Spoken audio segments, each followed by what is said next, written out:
Raising women's voices, one story at a time. Welcome to the She Said Project podcast.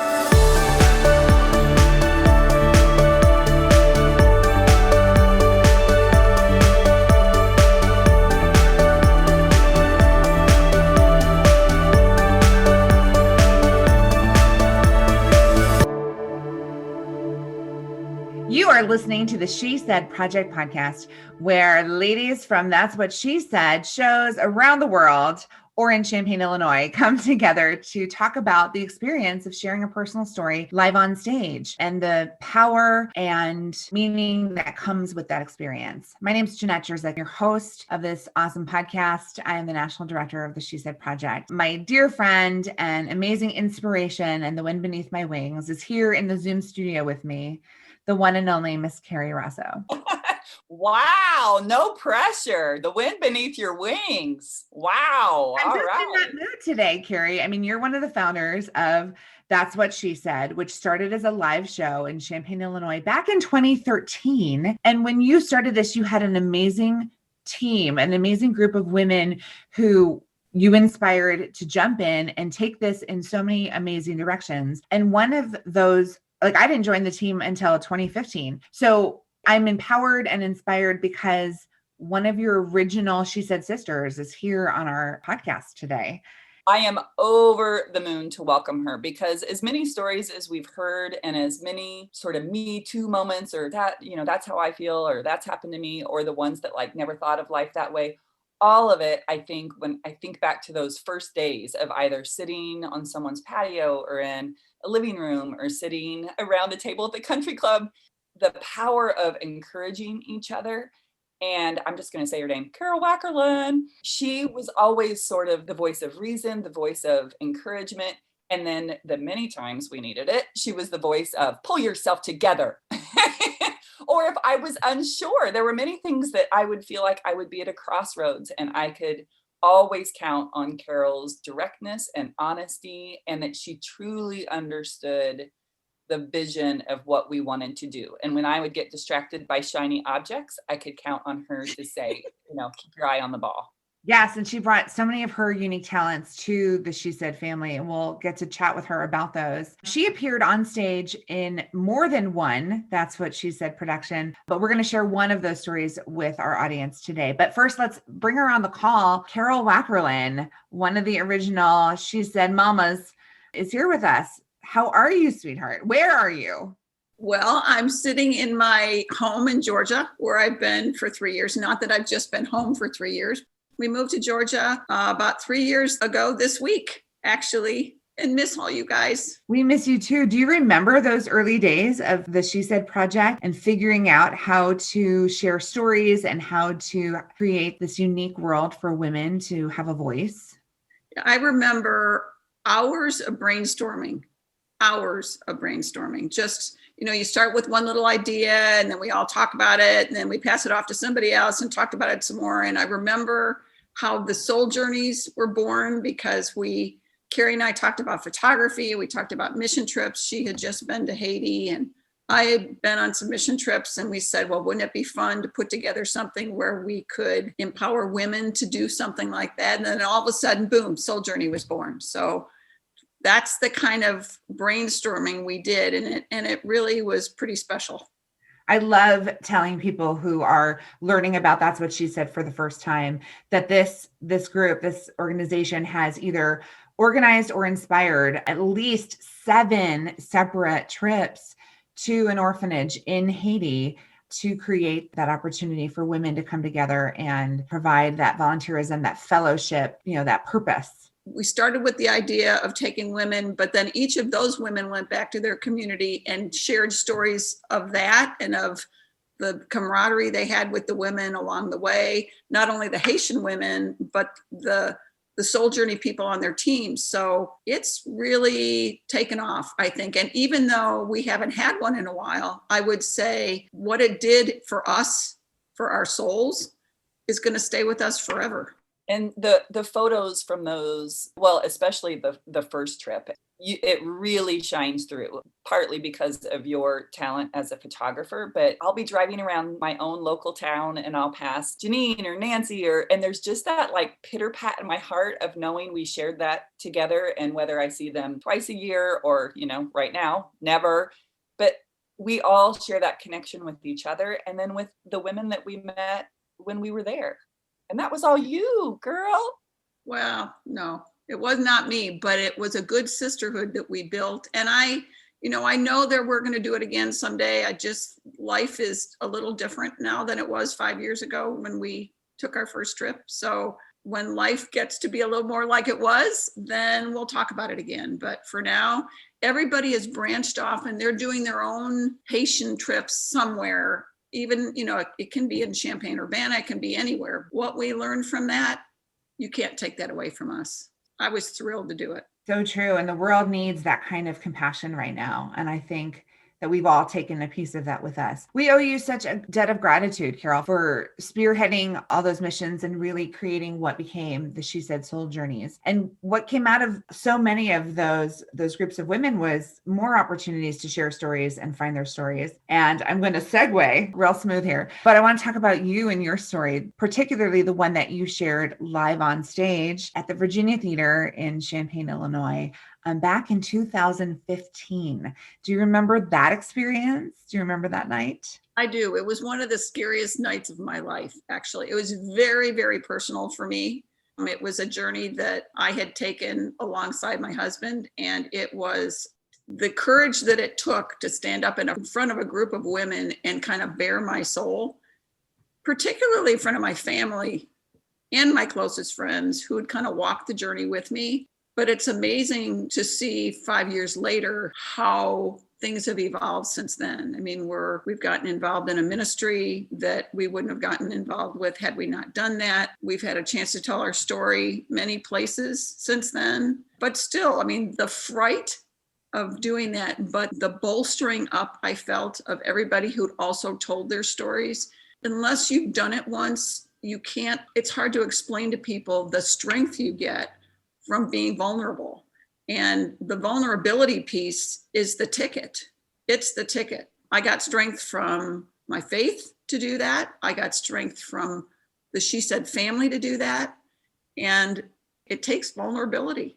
I just wrote that down. The strength you get from being vulnerable. I am going to print that, frame it, hang it. That is by Karyl Wackerlin. By Karyl Wackerlin. I mean, that is everything. That is exactly why we do what we do. But for our audience to really understand how powerful your story was, let's go ahead and play the clip from that night. So you're listening to the She Said Project podcast, and we're going to check in with one of our favorites, one of our longtime loves and supporters. Enjoy this performance by Karyl Wackerlin on stage.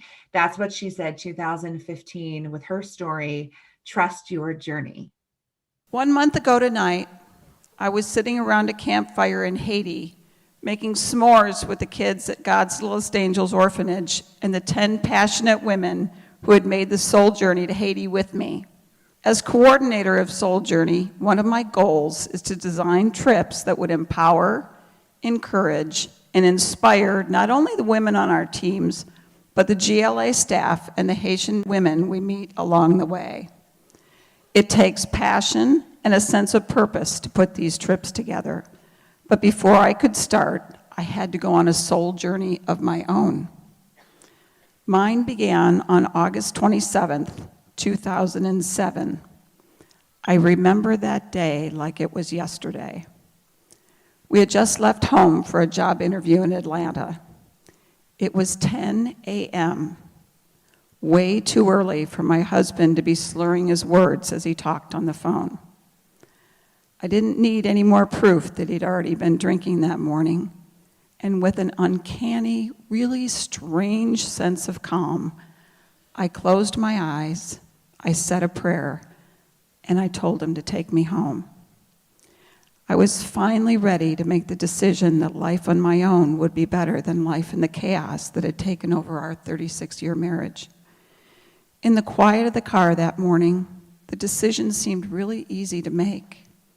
But the months and years that led up to that decision had not been quite so simple. In trying to make sense of life in a home controlled by alcohol, I had become bitter, angry, and resentful. I'd perfected the art of walking on eggshells, and my self-esteem and my dreams had gone down the tubes. Memories of all our good years faded as I became consumed with the pain of the last few. I was sucking the life out of my closest friendships as I bored my friends daily with detail after detail of my life as a victim. Though my friends were really sympathetic, I'm sure they were really thankful for caller ID. During those years, I learned that there are many ways to numb pain. Oh, I would have never used alcohol. You see, my grandfather was an alcoholic, and I'd heard a lot of stories about his late-night binges and the effect they had on my mother, my uncle, and my grandmother. But I discovered my own ways to numb the pain: eating a lot, working a lot, traveling a lot, and even getting overly involved in church work. I craved attention, and I tried to control whatever and whoever I could. But what I realize now is while I was numbing the pain, I was also numbing the joy. On that August morning in 2007, when I knew that life as I knew it was over, what I didn't realize was that it had just begun. God had not only given me the courage to say, I'm done, but the compassion to see the pain that Gary was in, and the willingness to help him find a residential treatment program when he said he was ready to get help. I finally realized that the choice to stay or leave was mine, and I chose to stay. And then I began a slow journey back to joy. I began to focus on myself, and instead of telling friends I was just fine, I learned to be specific about what I needed, and the answer was almost always the same. Well, one of two: chocolate or Chipotle. After I just told you I had a problem with overeating. Okay. So on days when I was too exhausted to get dressed, my friends would show up at my door and refuse to leave until I got dressed and joined them for a walk. Friends and family prayed for me, drove me to Al-Anon meetings so I didn't have to go alone, and even took me to the riverboat to mindlessly feed the slots. Our kids were grown and living out of town. One called daily just to check in and make sure I was okay. The other was supportive, but more distant, and sent daily letters of encouragement to Dad. I wish I could tell you that I wrote letters too, but I didn't. Gary received a lot of letters from family and friends while he was in rehab, but not one of them was from me. Looking back, I'm not very proud of that, but I trust it was part of my journey, learning how to detach. After 28 days in rehab, my husband's counselor joyfully called and said, "Your husband's ready to come home." Home? Are you kidding me? I'm not ready for him to come home yet. Not much had changed, except geography. He was in Minnesota and I was in Champaign. I was seeing a counselor, but really spent almost all of my time talking about him and his drinking. Those first few months after rehab were really, really hard as we navigated a new world for both of us, learning to set new boundaries and stay in our own lanes. Our counselors told us to mind our own business. He should work on his recovery and I should work on mine, but that we needed to find a way to share space together without talking about our issues. So what did we do? Together, we watched 3 full seasons of 24. I'll forever be grateful to Jack Bauer for providing us with drama that did not include us. I'd be lying if I said it was fast or easy. It took many months until I felt things really begin to change. It had nothing to do with Gary and everything to do with me. On the journey back to joy, I had to learn to forgive and put resentments behind me. I had to learn about the disease of alcoholism and the effect it had on each one of us in our family. I had to learn how to give up my victim role and how to accept responsibility for the ways I had contributed to the chaos in our home. Now, 8 years later, I can say that I'm proud of the work we've put into this.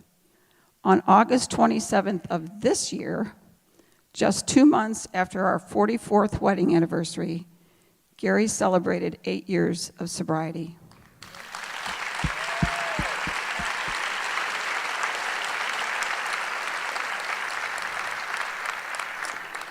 He now leads a ministry for others struggling with hurts, habits, and hang-ups. I lead the women's recovery group and have just returned from my 3rd soul journey to Haiti. Now that's a miracle.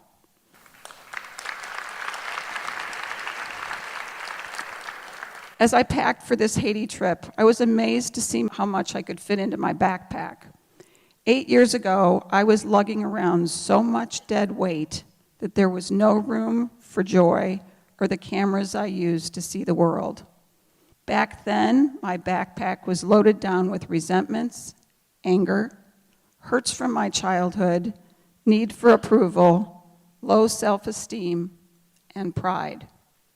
Some of those burdens I'd put there myself, and some were added by family members and others. It's incredible to see how much lighter my load became when I got rid of all that dead weight. These days, I pack light, free of the hurts of the past, with a keen sense of purpose and joy. I love to see how God has used every detail of my life, the pain of those years of chaos, my years as a photographer, my friendships in this community, everything in creating a new purpose for my life. I am confident that had it not been for the pain, I would not have experienced the joy. When I left for Haiti last month, a friend surprised me with this bracelet. The tag reads, "For every woman who has struggled, questioned, realized, believed, accomplished, and triumphed, trust your journey." I am that woman. I have finally learned to trust my journey. My soul and my home are filled with joy again.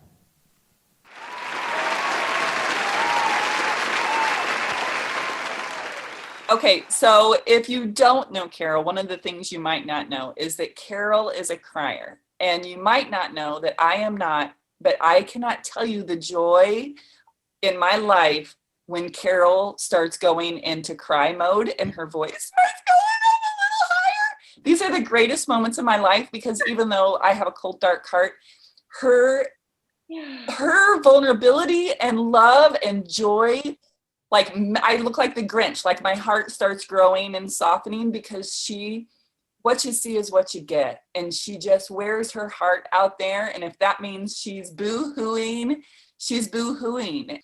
In Haiti and all the different times, those are some of my favorite times. And even though I laugh and tease, there are always those little nuggets, Karyl-isms that I carry with me always. Okay, now you're going to make me cry.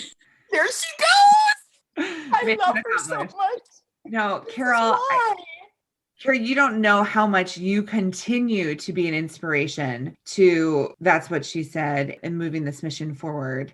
I mean, you were such an integral part in sharing that story. I mean, you just exemplified being vulnerable, giving it your all, putting it out there, and then using that to find your strength, to do more and be more and find your next step. You are the giver of joy. I mean, I think that's what you are known for. You choose joy, you find joy, you bring joy. And I'm so happy to hear that you've continued to do that.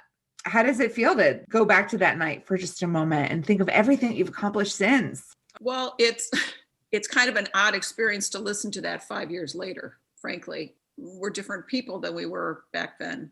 And that was part of the journey. That night was part of the journey. And everything we've done since then, the move was part of the journey, the new people that we've met. So it was part of an adventure that we've been on. I mean, we will celebrate 50 years of marriage in June. So that could have maybe not been. And so that was an important piece. The healing from hurt is an important part of the piece. And it's It's the joy of vulnerability that everybody is so scared of, that really, unless they go through the pain, they may not ever get there. So I guess my challenge to everybody is to kind of look it square in the face and say, yes, it's scary. Yes, it's hard. But the gift at the end is strength. And it doesn't make any sense because everything's opposite of what it really should be. But the pain is what gives you the strength. Tell us about that sign behind you. Okay, so behind me is a sign that says, I've had it on my shelf for 4 years. It says, a year from now, what will you wish you had done today? And that's been kind of my mantra since I first got it from my sister, because there's so many times where we put things off. I'm going to lose weight next week. I'm going to go on this trip next week. I'm going to have the courage to join a support group next week. But if you envision yourself a year from now, what will you wish you had started today? And when you think that a year from now, you can be looking at that and saying, boy, am I glad I had the courage to do it today. And so that's the important part for us to all grasp, is we can't put it off, especially in these days. We can't put things off, because a year from now, we want to be able to say, that day I was strong enough to start my journey. Okay, stop it. Now you're going to make me cry. I'm going to take myself off of here. Wackerlin. So grateful to just sit here and absorb, all of this delicious Karylisms, like I just feel, like not a day has gone by that you moved, but we've been trying to get you on this podcast since it started. And I just, everything happens exactly as it's supposed to, because I am going to walk away from this going, okay, what will I have wished a year from now? And I'm going to go write a list and give that some serious thought. A year from now, what will you wish you had started? I'm going to check in with you, Karyl, 1 year from now. Yeah. Okay, so if we're going to have some bookshelf sharing, I want to share, as we were doing this, I turned around. I bought this when we were in Haiti. It says, do justly, love mercy, walk humbly. Yeah. I bought that in Haiti. And it's one of those things, whatever it is, you find it. And then every day when you glance at it, it sort of reminds you. And I have lots of bits of Haiti all over my house, just a little bit. What's been really weird for me is to move to a new place where people don't know my story. They don't know about my talk in 15. They don't know the joy I got from Haiti. And I've been able to leak the story a little bit. And it's taken 3 years for people to be vulnerable enough with each other to even start getting it. So that's been one of the hardest parts of the move, is that they don't get me yet. They don't understand why the pictures of the little kids in Haiti are so important. You guys get it. But unfortunately, you're in Illinois and I'm not. So, but that's the great thing about you, is you don't hide it under a bushel. You really are out there. It's that old saying of your life is your sermon, and your picture should be next to that. Like, it's so true. Well, I'm trying. I feel like we had to let you go so you can go spread that Karyl love and open more hearts. I feel like that's exactly your purpose that came out of this. And I 100% agree with that. But just so you know, personally, that's hard. It's hard. It's hard to move away. It's been a great move, but it's hard at any age to pick up everything. And it turned out it was a great move. I mean, my mom died in March. So had I not moved 3 years ago, I wouldn't have had that time with her. And so I know why I moved when I did. But it's really the soul journey piece, and my my friends who I've had for 40 to 50 years that have made, it's not the house, it's not the snow, it's not U of I, it's, but it's soul journey that has tied me in many ways to Champaign. So it's been hard to walk away from, I have to tell you. It's been hard. Well, one of the things that I like to say is it's never too late to rewrite our script. But man, I don't know, Karyl. I mean, I'm 48. I've been here for 27 years. And the idea of leaving after you've built community and you've settled in to start fresh, we aren't spring chickens, sister. And to start all over again, that is courageous. Yeah, but it's courageous, but it's been the right thing. It's been the right thing, but there are things you have to say goodbye to. And so it's the recreation, which has kind of stunned me. I mean, I don't have a photography business anymore, although I've shot some weddings and I've done some portraits, and people are starting to kind of get the point that I know how to use a camera. I did an engagement portrait last week, and she said, oh, you really know what you're doing. And I said, I did it for 30 years. I've done this a few times. But it's hard to start fresh. It is. And I wouldn't change it and I wouldn't move back, but it's worth the risk. It's worth the risk to start a new adventure. Karyl, you have just spoken so many delicious truths here today. I'm just so grateful that our podcast listeners will get to eat up some of this and feel the inspiration that you've always brought to the table. Thank you for your time today. We're so excited to get caught up with you and hear about your new journeys and how far you've come since your 2015 story, and grateful that you shared it with us and with the She Said family, because you are a sister forever. We love you so much. I can't wait to check in with you 5 years from now and get more of these delicious 3 tidbits. Yes, I hope we don't wait that long. But for now, I can't wait to hear what our audience thinks of everything we talked about today. And I look forward to sharing some more here on the She Said Project podcast. Thank you for listening to the She Said Project podcast in partnership with Illinois Public Media. All materials contained in the podcast are the exclusive property of the She Said Project and That's What She Said, LLC.